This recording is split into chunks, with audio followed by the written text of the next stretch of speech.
Welcome to the deep dive. We take stacks of sources, articles, notes, research, and we pull out the key insights, the real nuggets, to help you see things just a bit more clearly. And today, we are definitely diving deep. We're tackling a really foundational concept in Stoic philosophy, practical wisdom.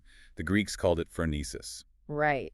And our mission here is to explore how the Stoics saw this kind of wisdom. It's not just about, piling up facts or acing trivia night. Not at all. It's really about an essential skill, an active skill for navigating the complexities of just being human. Allowing you to see clearly, make sound judgments, basically live better. Exactly. Most people, when they hear wisdom, they probably picture someone maybe with a huge library, right? Someone who just knows a ton of stuff. Yeah, encyclopedic knowledge, degrees, dates, Right. that sort of thing. But the Stoics, they had a much more profound and I'd say definitely more practical way of looking at it. So not passive information gathering. No, it's the active guiding force. Our sources call it the master virtue.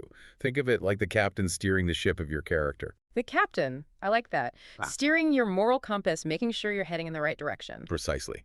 And we're going to unpack why this idea, which sounds simple on the surface, is actually the bedrock of their whole philosophy, and how understanding it can, well, fundamentally change how you approach life. Okay, let's get into that core idea then. When you think of a wise person, just picture it for a second. What comes up?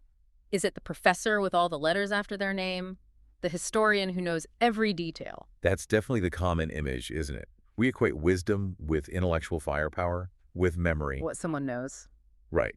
But the Stoics would really challenge that profoundly. Mm-hmm. For them, wisdom wasn't about collecting facts like stamps. So not trivia. No. Irvine, one of our key sources, puts it really well. He calls it the profound and practical skill of navigating complex human situations with clarity, logic, and sound judgment. Okay, practical skill and navigating. Those words jump out. It's active. It's absolutely active. It's less about what you know and much, much more about how you use that knowledge, how you apply it out there in the messy reality of life. Right, the emphasis is on the doing. Exactly. You could memorize every Stoic text, right? Know all the theories. But if you can't use them to actually live better, to be more tranquil, more virtuous, well, the Stoics would say you're kind of missing the whole point. So it's less about the quantity of data in your head and way more about how you deploy it, how you act on it when life throws stuff at you. Yes, it's an applied skill, almost like a craft. The craft of living, you could say. And this ties into eudaimonia, right? That idea of flourishing. It does, directly. Stoic ethics is fundamentally about eudaimonism, which, as you know, is about living well, genuine human happiness, flourishing. But the Stoic angle is unique here. Very much so. While lots of philosophies aim for eudaimonia, the Stoics had this specific take. Virtue alone is both necessary and sufficient for it. Okay, pause there. Virtue alone. Not virtue plus health or wealth or good fortune. Nope. Just virtue. That's the radical part. Health, wealth. Those are preferred indifference. We might get into that later. But they aren't required for a flourishing life. Virtue is the good life. Wow, okay. And practical wisdom fits in how? It's the lens. It's the tool you use to understand what living well, what virtue actually looks like in practice. It's the compass guiding your actions towards that flourishing. It's the ability to make those true judgments about what really matters. Which brings us to this master virtue idea. Phronesis, that sounds pretty major. If it's the master virtue, what does that mean for the others? Courage, justice, temperance, are they secondary? Not exactly secondary, but dependent. Okay. Think of practical wisdom as the guiding intelligence. Irvine uses that great analogy. It's the captain of the ship of character. Okay, the captain. Yeah, it's the central capacity that allows all the other virtues to function correctly, to be aimed properly. So without wisdom, the other virtues can go wrong. Absolutely. Becker notes that virtue is achieved through perfecting our agency, our ability to act, where practical reasoning, all things considered, has a dominant role. Without wisdom, courage isn't really courage, it's just recklessness, right? Right, running into danger needlessly. Or justice, without wisdom, could just be harsh legalism. No nuance, no empathy. Temperance could become apathy, or just missing out on life. Ah, okay, so wisdom ensures they're applied appropriately, right way, right time, right reason. Precisely. It's the intelligence behind the virtues and make sure they all work together, aiming at that true human flourishing. So it's not just another virtue on the list. It's the one that harmonizes them, directs them, makes them truly effective for living well, like a conductor leading the orchestra. That's a perfect analogy. Epictetus believed that goodness and badness, strictly speaking, are only about whether our choices align with our nature as rational beings. Our core humanity. Right, and a perfected will, guided by wisdom, is the ultimate good. That's what makes it flourish. Seneca put it even more bluntly. What did he say? He said, "Virtue is the only true good, at any rate. There is no good without virtue." And he specifically linked virtue to the ability to arrive at true judgments. Which comes back to wisdom, seeing clearly. Exactly. It lets us see the world accurately, understand our role, make the right choices. It underpins everything else. It really is the art of seeing clearly. Okay, this is all very profound. Definitions, master virtues. But is this just theory? Is this something philosophers debate, or is it something you're meant to actually live? Because philosophy sometimes sounds academic, removed. That's such an important question, and the Stoics were really clear on this. They made a sharp distinction Between what? between discourse about philosophy, the theories, logic, physics, ethics, and philosophy itself, Okay, so talking about it versus... versus doing it. Yeah. Had it, in philosophy as a way of life, describes philosophy itself as no longer a theory divided into parts, but a unitary act, which consists in living logic, physics, and ethics. A unitary act, living it. Yes. It's the difference between reading the cookbook and actually cooking the meal, or maybe eating it. So it means it's not enough to just discuss these ideas, write essays, attend lectures. Not enough at all. Yeah. You don't just study about thinking well, you actually think and speak well. In every conversation, choosing your words, examining your thoughts, And you don't just theorize about the universe. you contemplate the cosmos. You see your place in it. You understand what's in your control, what isn't. And crucially, you don't just debate moral action. You act in a correct and just way towards others, in your community, in your duties. As Lopez and Pigliucci point out, the best way to spread the word about Stoicism is not by talking about it, but by acting according to its precepts. Your life becomes the argument. Exactly. It's a lived practice. Your character, your actions, they become the demonstration of wisdom. It's performative in a way. Okay, so if wisdom is about making these true judgments and acting well, how do we actually get better at it? What are the sort of inner mechanics? How do we cultivate that ability to see clearly when the world is so full of noise? Reason. Mm. It always comes back to reason. It's absolutely central. The Stoics saw rationality as a gift from the gods even. The divine spark. Something like that, a core part of our human nature. But, and this is a huge but, they knew that reason isn't foolproof. It can be overcome by the emotions. Yeah, that happens. Right, so it needs constant work, constant cultivation. You have to consciously use your reason to deal with negative emotions. It's not on autopilot. It needs active engagement, especially when things get emotional. Exactly. Reason is the tool, but you have to pick it up and use it deliberately. Now, Epictetus talked a lot about impressions, fantasia. How does that fit into seeing clearly? It sounds like the very first step in how we process anything. It is. It's absolutely critical. It's maybe the critical concept for Stoic practice. Epictetus's #1 rule was to make correct use of our impressions. Okay, what are impressions exactly? They're the initial appearances, the thoughts that just pop into your mind. Raw data from your senses, mental images, spontaneous ideas. Like, I see rain, and the thought, oh no, my picnic is ruined, pops up. That's a great example. The rain is the external event. The oh no, ruined picnic is the impression, potentially carrying a judgment. Now, here's the crucial part. How we interpret that impression, the truth and value we assign to it, that, the Stoics say, is entirely up to us. Okay, so the impression itself isn't the issue, it's what we do with it. Precisely. Chrysippus called an impression of printing in the soul, a mark. But our assent, our agreement that the impression is true or represents something good or bad, that's voluntary, that's internal. And sometimes impressions are clearer than others? Yes, when an impression is so clear, so undeniable, that our reason can confidently say yes, that accurately reflects reality, the Stoics called it cognitive, katalepton. Accepting that becomes a grasp or cognition, a solid understanding. So the process is stimulus, impression, assessment, assent, or rejection. You've got it. And wisdom lives in that assessment and assent phase. So the raw input, the thing that happens, isn't inherently good or bad.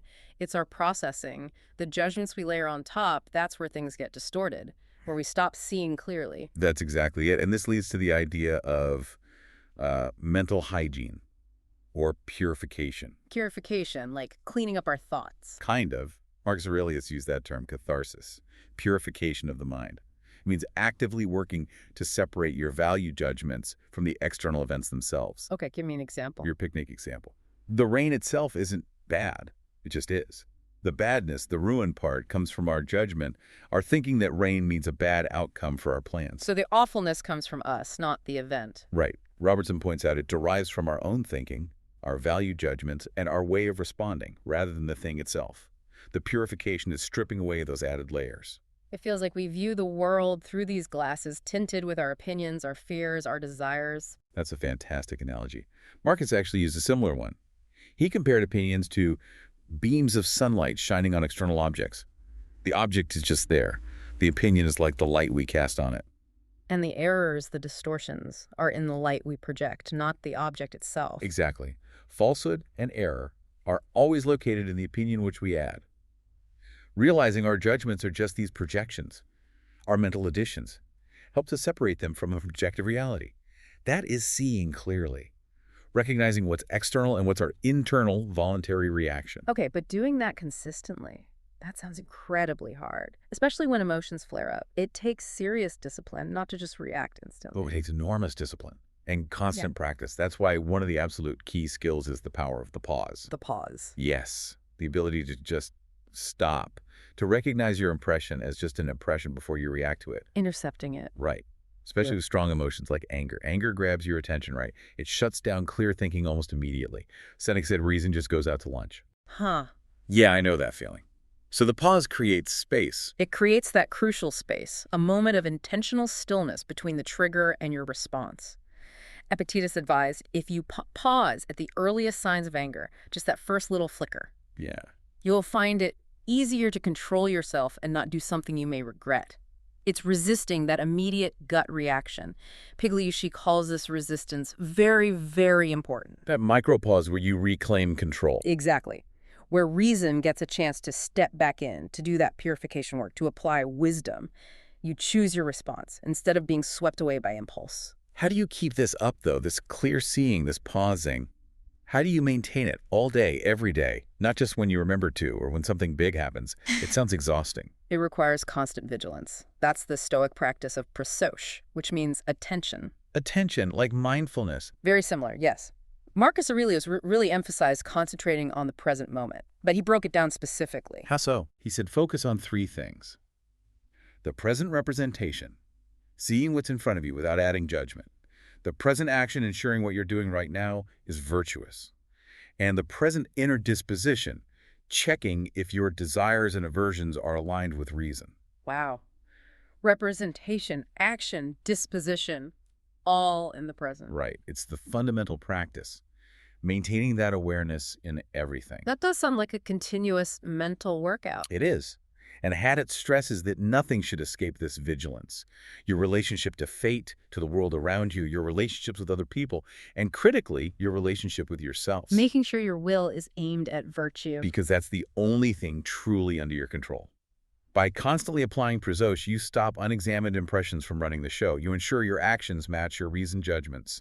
You're actively living the philosophy moment by moment, keeping the captain at the helm.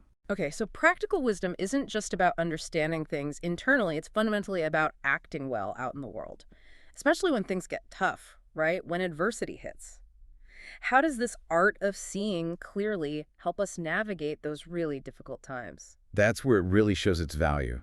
Stoic training, as Becker puts it, aims to equip us to salvage some form of a good life under adversity. Salvage. Interesting word. Yeah, and also to be able to handle sudden, massive changes in our circumstances. It's not about pretending hardship doesn't exist, but about ensuring your virtue, your inner core, stays intact, even strengthened. Maintaining integrity even when the world outside is chaotic. Exactly. Your clear judgment, your character, those persist. It makes me think of Seneca again, his death. Facing it with such composure, even correcting his grieving friends. That seems like the ultimate example of this in action. It's a stark example, absolutely. Condemned by Nero, his former student, he calmly goes through the process. Slit arteries, the slow bleeding, taking poison, the steam bath, all while comforting his wife, and yes, gently reminding his friends of their Stoic principles. Asking them where their stoicism had gone. Incredible. By Stoic standards, it was good death, faced with wisdom and virtue. He actively used his reason right to the end to push away fear and agitation, maintaining that unbroken tranquility and enduring freedom. His death became a final lesson. Wow. Okay, let's shift slightly. The practice of memento mori, contemplating death daily. To modern ears, that can sound really morbid, depressing even. Why did they do it? What's the wisdom in that? It's actually the opposite of morbid, paradoxically. It's designed to make you want to get the most out of life. How so? Well, think about it. If you genuinely believe you have infinite time, you're far more likely to waste it, right? Put things off, get caught up in trivialities. Procrastination, yeah. But if you truly internalize that your days are numbered, that death is natural, inevitable, it motivates you to extract the full value of that day Yeah. and the next. It sharpens your focus on what truly matters now. So live each day as if it were your last isn't about being reckless. Not at all. It's about being intentional, mindful, valuing the present intensely. And it helps with fear. That's the other key part. Since death is inevitable, why let it be marred by fear? Better to face it with acceptance as part of nature's cycle. Seneca pointed out how we talk about people dying prematurely. Yeah, we do. But from a Stoic view, in a universe of cause and effect, everything happens when it's supposed to happen. The timing isn't up to us. So wisdom says, focus your energy on the here and now where we can act, rather than worrying about the uncontrollable end. It's a major recalibration of focus. Okay. Beyond the big things like adversity and mortality, what about just everyday life, our desires, our ambitions? How does practical wisdom guide those, especially when society pushes us towards constantly wanting more fame, more money, more stuff? Well, the sources are clear. Practicing Stoicism won't be easy in this regard. It takes real effort to do things like negative visualization, imagining losing what you have to appreciate it more. That sounds counterintuitive. It does, but it works. Yeah. And practicing self-denial, that takes even more willpower. It demands consciously choosing to abandon our old goals, such as the attainment of fame and fortune, and replacing them with the goal of inner peace, of tranquility. That's a massive shift in what you value, a total redefinition of success. It really is. Musonius Rufus, the Roman Socrates, made this fascinating point about effort. Oh, yeah. He argued that it often takes considerably more effort not to practice Stoicism. How does that work? Think about the energy people pour into, say, illicit love affairs. All the stress, the lies, the drama. Musoni said that takes way more effort than developing the self-control to avoid it in the first place. Huh. Never thought of it like that. Or working relentlessly to become wealthy. The anxiety, the compromises. He suggested training ourselves to be satisfied with what we have is actually, in the long run, less straining. Practical wisdom helps you see where applying effort yields real, lasting well-being instead of chasing fleeting externals. And this applies to habits, too. Definitely. Developing strategies to break bad habits fits right in. Identifying triggers, disrupting cues, making the unwanted behavior harder. It's all part of that active self-sculpting guided by reason. Let's talk about anger. That feels like one of the toughest emotions to manage with wisdom. It just seems to explode sometimes. Yeah. How did the Stoics advise handling something so powerful? Seneca had strong views on this. He famously called anger temporary madness. He said you can't reason with it. Temporary madness, okay? And he completely rejected the Aristotelian idea that maybe a bit of anger could be useful, for motivation or justice. Right, that's a common thought. Seneca said no. Once you're actually angry, reason has gone out to lunch, and you are liable to do things that you will regret, even if the initial cause was just. Anger, for him, always clouds judgment. It destroys clear seeing. So that power of the pause we discussed, absolutely vital for anger. Essential. Yeah. That's the moment you catch it. Pausing, recognizing that angry impression as just an impression, creates the space to analyze it before it takes over. Before it hijacks you. Exactly. And this works for all strong passions. Practice catching that first flicker of irritation, and you'll find it easier to control yourself. You intercept the impulse, maintain your rationality. Now, this intense focus on internal control, on what's up to us, does that mean Stoics should withdraw from the world, become hermits? Does detachment mean disengagement? That's a really common misunderstanding. But no, not at all. Farnsworth makes this clear. Detachment from externals should not be confused with withdrawal from the world. Okay, so you can be detached but still involved. Absolutely. Stoicism actually calls for involvement in public life, fulfilling your duties, engaging with your community. But, and it's a big but, you do it with the understanding of where your control begins and ends. Draw lines between the decisions that are up to us and the ones that aren't. So you act, you participate, but you're not emotionally destroyed if things don't go the way you hoped externally. Precisely. You care about things, but you aren't disturbed by them if they're outside your control. This connects to the idea of indifference. Right. Things like health, wealth. Exactly. They're either good nor bad in themselves. They don't contain virtue or vice. But, and here's the wisdom part, how we use them is not indifferent. Ah, the use matters. Yes, you should use external things with care, because you can use them well or poorly. Yeah. But at the same time, you keep your composure and your calm, because the things themselves are neither good nor bad. So you might prefer health to sickness. That's rational. Of course, those are preferred indifference. It's natural to prefer health, or enough money to live, over their opposites. But they aren't the source of your happiness.